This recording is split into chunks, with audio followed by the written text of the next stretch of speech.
Good morning. As you heard from our host this morning, our focus for this month is the power of meditation. It's also Black History Month, and we began our celebration of Black History Month this past Wednesday at our first Wednesday prayer, music, and meditation service, where we read extracts from Howard Thurman's writing. He's considered to be one of the top 3 African American preachers of the 20th century. And the readings were so beautiful. Many people in the audience said, we found a deep resonance with those readings and the teaching of the center, and we'd like the readings. So Alan Yeager put together a pamphlet that has all of the readings from Howard Thurman, as well as the proclamation of President Barack Obama regarding Black History Month, as well as the introduction to all of the speakers, because this month, on the remaining Wednesdays, we're going to be hearing from African American speakers from our own community, and they're going to be supported with gospel music in our celebration of Black History Month. So you're invited to come on Wednesday and the following 2 Wednesdays, and then that's where you'll be able to pick up your free handout with Howard Thurman's beautiful writings, and also place to take notes, because these speakers are going to be amazing. So that's what's going on Wednesdays. Now, our topic for today is what happens next, on the next slide. And that refers to a chapter in my book, The Power of Meditation, that talks about what can you reasonably expect when you've started a practice of meditation. So I thought I'd have a look at that with you. And I think the first thing on the first slide that you can expect once you've started a simple practice of sitting just for 5 to 10 minutes with very low expectations, no clinging, just sitting in quiet, this is what you can expect. One of the signs that your meditation practice is being effective is likely to be the reduction in the general amount of restlessness in you. Without losing interest in life and without losing your inclination to be creative and engaged in life, you may nevertheless experience what I call a reduction in reaching. You know, the energy of that word, clinging, grabbing onto. It's as if before your practice of meditation started, you may have had the sensation in your life that something was missing. And that might even have been the feeling that prompts you to start a meditation or some other spiritual practice. And then after the practice is in place for a while, you begin to notice that the compelling drive to fill that emptiness, it settles down a little bit into a healthy curiosity about the silence that is already at the center of your being. So I think it's reasonable to say, based on my experience and the people I've talked to, that once you do begin to sit, keep an appointment with silence, with yourself, you can expect the experience of centeredness to emerge for you. Or maybe, as one person described it, she said she experienced the reduction in drama in her life, a settling down into life, accepting it as it is without giving up. It's a beautiful shift in awareness. The second thing on the second slide you can reasonably expect is a shift in perspective of perception, of awareness. Things seem to change around you, in you. Some people experience a change in perception of the world around them after beginning a regular meditation practice. For some, it comes as something pleasant, perhaps nothing more than a calming change in pace. Others experience a radical shift in just everything. It can be quite unsettling for some people. I was talking to a student in one of the beginning classes last year, and she was talking about, she said, I've started this very simple practice of sitting for 5 minutes every day, just quietly, not giving myself any instructions or trying to attain anything. And I noticed that not much in the world around me has changed, but I'm coping better. For example, I'm coping with stressful events at work that continue to be stressful, but I'm coping with them better. And I said to her, well, why? do you think? And she said, well, because I'm seeing it from a different perspective. I have a different perception of how it all fits together. And I said, what do you mean? She said, well, I seem to be more calm. I said, explain that. She said, well, I'm sitting there in this quiet calmness, and because I'm calm, the bigger picture of how it all fits together seems to be able to present itself to me in a way that I wasn't able to see. And I said, and tell me more.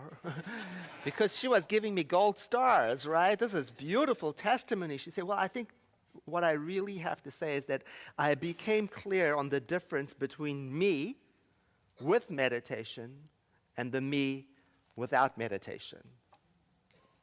Wow.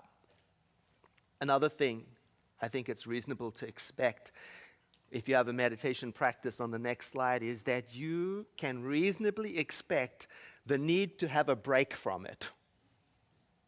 See, I like to mention this because sometimes people adopt an all or nothing approach to spiritual practice, a black and white, it's got to be this way. So when they get to that point where they are fed up with it, they secretly feel like they have failed. Then they hide away, or they might even feel that meditation has failed them. People have been writing to me secretly saying, thank you so much for giving me permission to take a break. One person said, it was such a relief to know that it was okay to not want to do it now and then, or even for long periods of time.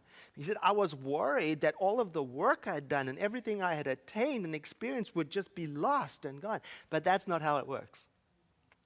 All of the spiritual work we do is never wasted, and some of that delicious silence stays with us permanently, and it lingers and it expresses itself into other parts of our lives.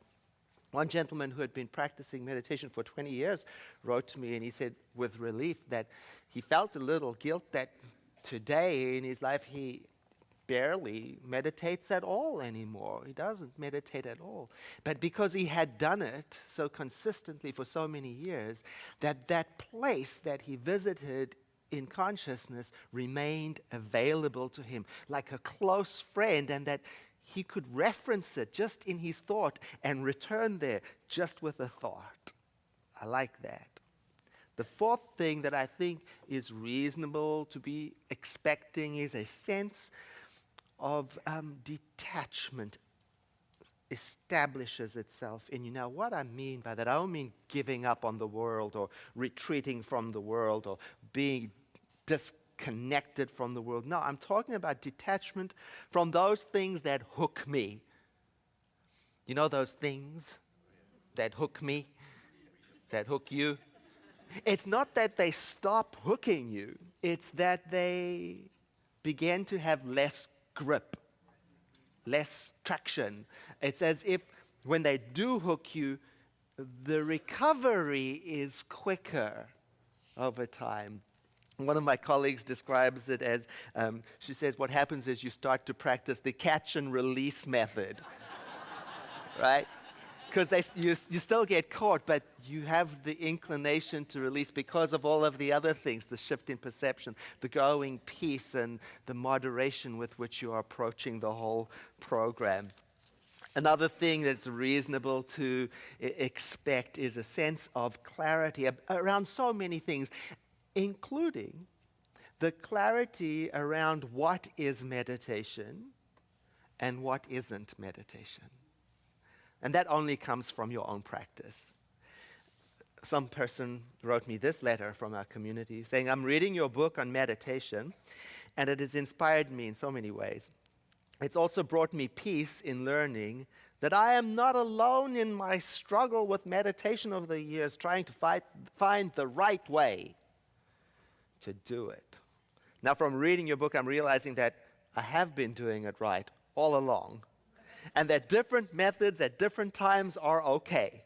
So I've lightened up on myself, and I'm moving forward in grace as I try even more methods. And so thank you for that relief.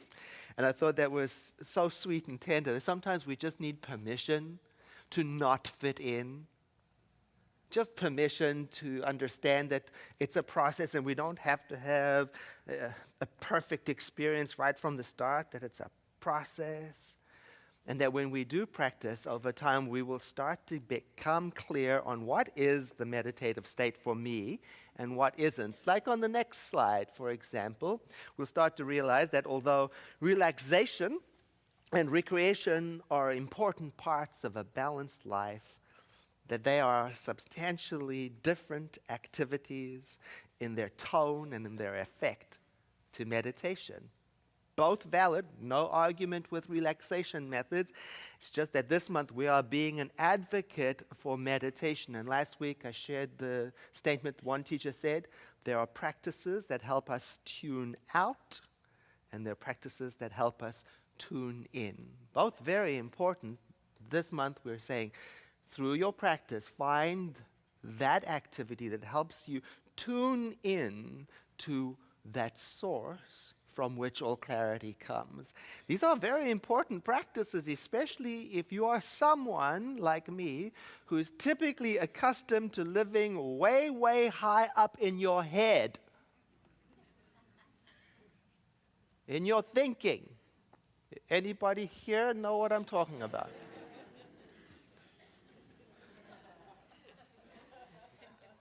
"72 of you."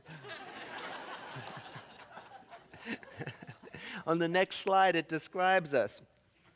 A spiritual life directed by intellect alone is missing out on a richness of wisdom and peace that has always been inside of us, possibly hidden below the surface activity of thinking, opinions, ideas, analysis, concepts of who we are. I remember a time when, in my ministry, I pretty much got close to that state that is called burned out. Yeah, I remember it very clearly. And looking back at it now, in retrospect, you can see everything really clearly, right? I'm looking back at it now and I see that I was really living high, high up there in my head all the time. It was very busy in there. So I went to see a therapist. And the therapist said something that I've never forgotten. She said, "You know what the problem is, Edward? You don't know how to be bored." She said, "You have got to let yourself have the experience of what it is like to be utterly bored and not take action to correct it." So, whoa. See, I really got it because my mind is always on the go. And, my grandmother noticed it early on. She said, "Edward, you are burning the candle on both ends." She always say that to me. I didn't listen. And it's not that I didn't have spiritual practices at the time. I was practicing, except it's just that all the practices I was practicing were all mental. Right? So even if I was engaged in selfless service, I was thinking about what I was doing. If I was engaged in a prayer group, I was praying and thinking. If I was studying, I was thinking, do. And there was this build up of tension that had no place. What was missing were being practices. Being. So I noticed that my meditation practice was non-existent. I had neglected it. I'd abandoned it. So I had to learn all over from the start with everybody else in the classes that I was teaching, right? I had to learn to start with just 5 minutes at a time with no agenda and no expectation, to just sit there and to get to that point of feeling boredom, because I, like so many people, realize that the meditative experience is actually just on the other side of that feeling of boredom. So, the paradox is that those people who say, and I'm one of those people, who say, "Well, I just can't sit there," paradoxically, they are the very ones who might benefit the most from doing so.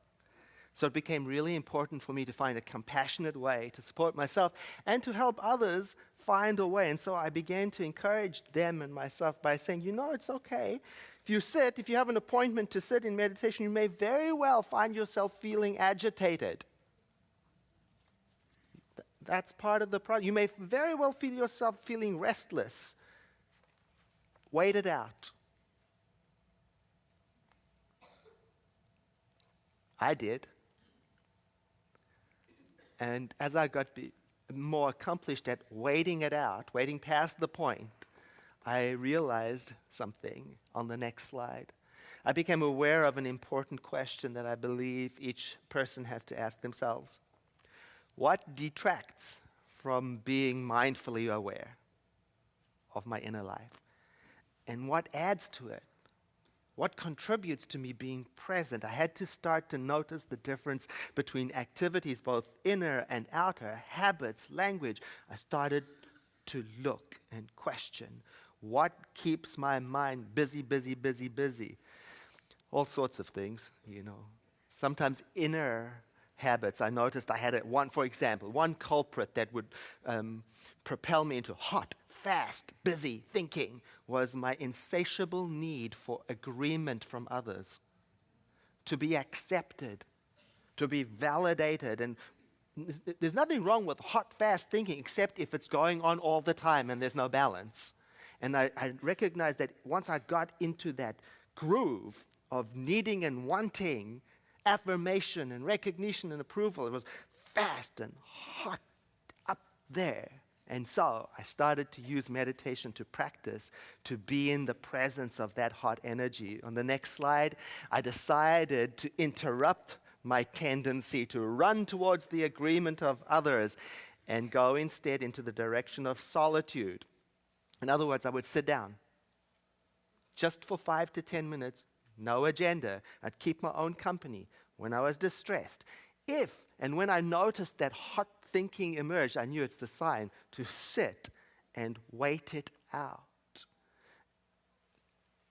Let it pass.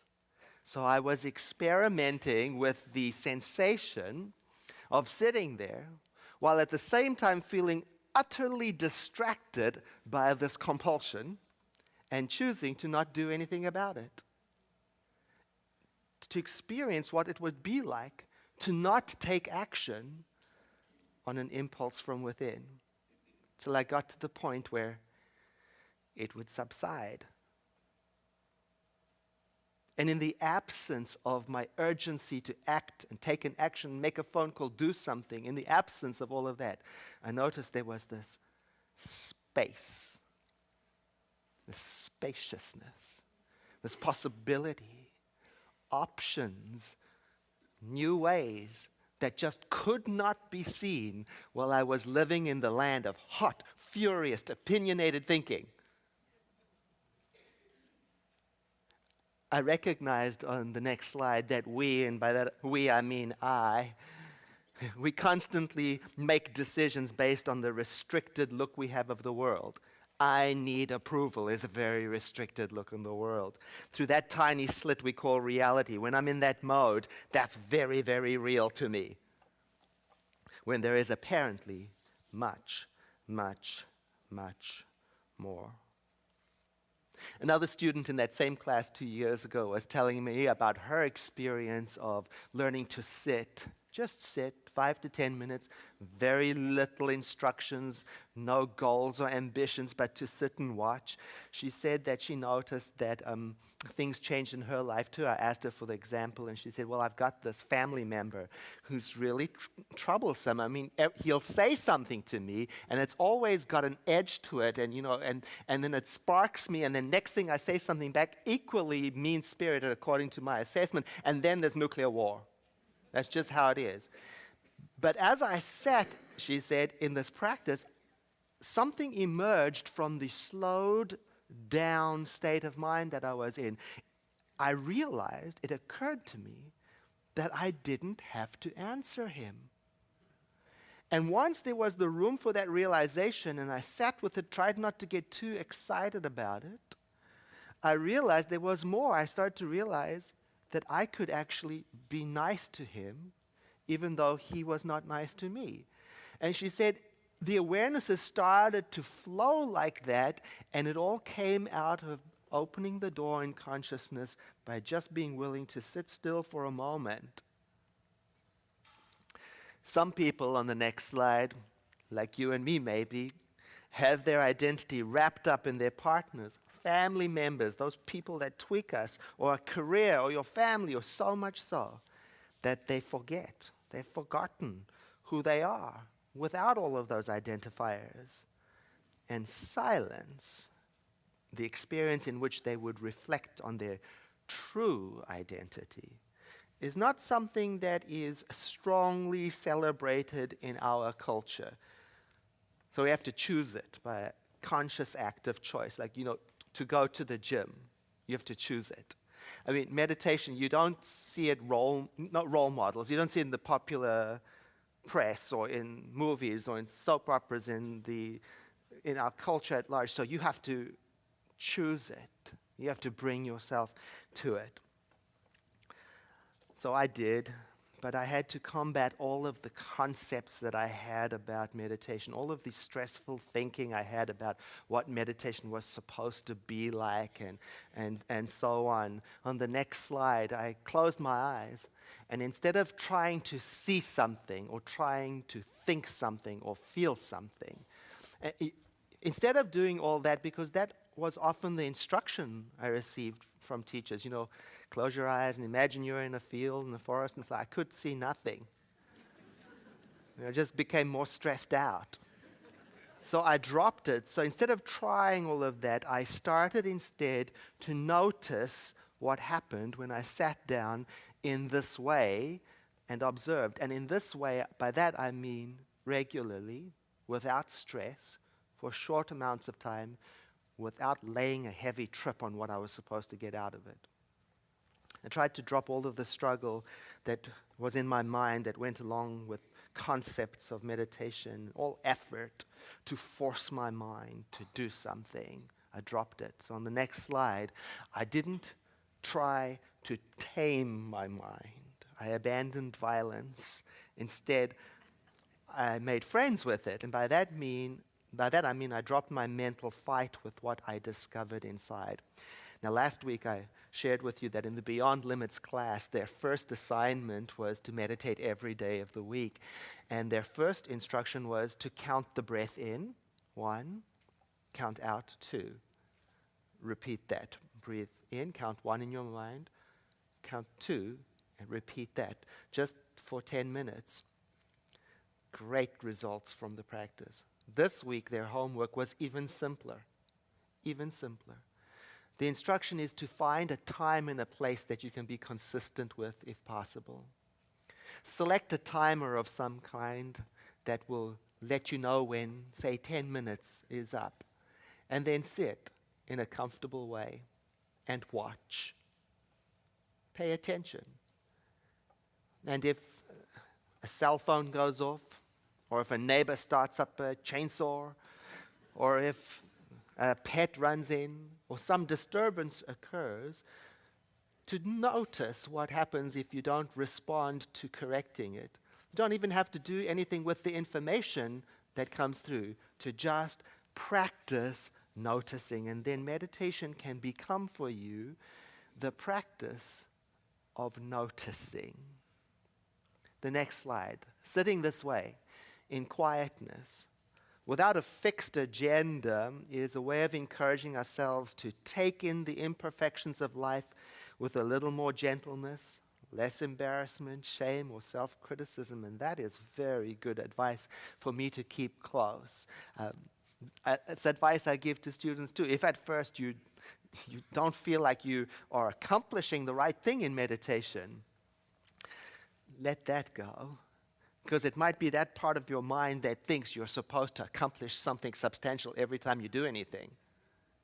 Instead, I find the real magic is in the act of keeping an appointment with yourself.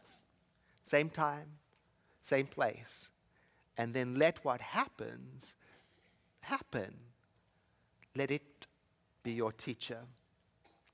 In that way then, and this is the thought I'd like to leave you with on the next slide, meditation opens a doorway between the world of how things appear to be and the world of how things really are. Because when we sit there, we begin eventually when all of the noise is acknowledged. Notice I didn't say stopped. When all of the noise is acknowledged, we begin to realize that simultaneously, at the same time, in us is that which knows. and knows that it knows and is silent and still and permanent and trustworthy and wise and eternal and magnificent simultaneously, and it becomes our refuge. I invite you to breathe in with me. And exhale if you feel comfortable. Let your eyes close as we spend a moment in prayer in which each one of us, according to our own way, acknowledge divinity, the Creator, which is both creation and the idea behind creation, the all that is. Whatever words or thoughts or feeling we use, we're probably sharing similar ideas of eternalness, everywhere presentness, all powerfulness, that which is undivided, the one unity that is back of all creation. And in so doing, we are creating for ourselves the opportunity to acknowledge that this oneness is our dwelling place, our abode, that even these words of prayer that we are sharing take place within the one, and that there is a seamless integration, a oneness all throughout. And from this awareness, I declare that the real me, the inward I, is an inseparable part of this wholeness.